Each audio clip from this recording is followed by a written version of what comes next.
বিছানার ওপরে খেলা করছে দুটি সাপ। খেলা দেখতে ভিড় জমিয়েছে সাধারণ মানুষ। বিছানার ওপরে খেলা করছে দুটি সাপ। আজব দৃশ্যটি দেখা গেল রঘুনাথগঞ্জ থানার অন্তর্গত রঘুনাথপুর গ্রামের একটি বাড়িতে। শুক্রবার সন্ধে নাগাদ রঘুনাথপুর গ্রামে রাজা শেখ নামে এক ব্যক্তির বাড়িতে বিছানার ওপরে দিব্যি সুন্দর খেলা করছে দুটি খড়ি সাপ, আর তা দেখতে ভিড় জমিয়েছে সাধারণ মানুষ। তবে খেলা দেখতে ভালো লাগলেও আতঙ্কে রয়েছে পরিবারের লোক। চল যাও না না দুটো আছে নিচে, দুটো নিচে নেমে গেছে, নিচে ঘরে ঢুকে যাবে। যাবি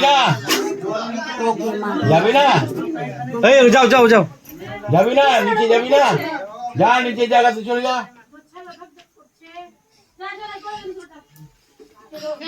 ওটা कहाँ गया? ওটা में है जा तुम खबर दो, घर में रुक जाओ। इसको खबर दे। নয় ঘন্টা কাছে ঘরে ফোন নাম্বার জানা। 1.5 বছর থেকে আছে না ঘরে খোসাটা সব পাই আমি বলি আমি এই নিচে জায়গাতে যাবি না। ক্ষতি করেন না? না কোনোদিন ক্ষতি করে না